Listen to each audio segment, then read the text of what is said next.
Со 71 лица се извршени разговори по огромната трагедија во Кочани. Претреси се спроведени во Министерството за економија, а полицијата влези во општина Кочани.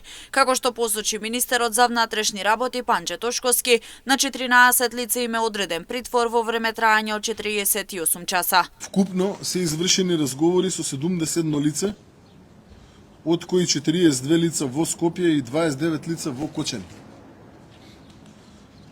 За 14 лица е изречена мерка притвор во траење од 48 часа.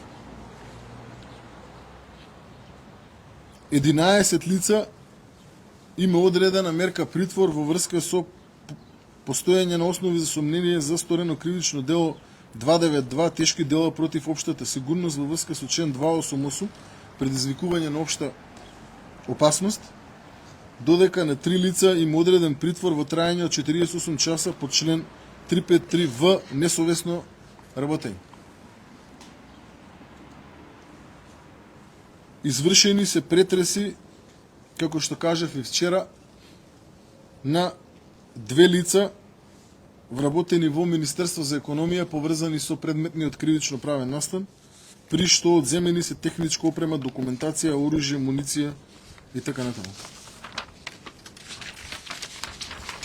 Извршени се претреси кај управителот и одговорното лице во дискотеката.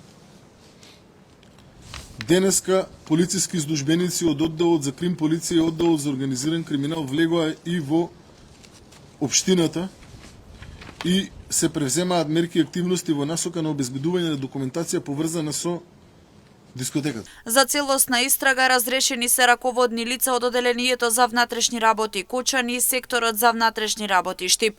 Со нив не се извршени службени разговори, а истите се заменети со лица од Скопје. Тошковски вели целта е истрагата да биде целосна и без претисоци.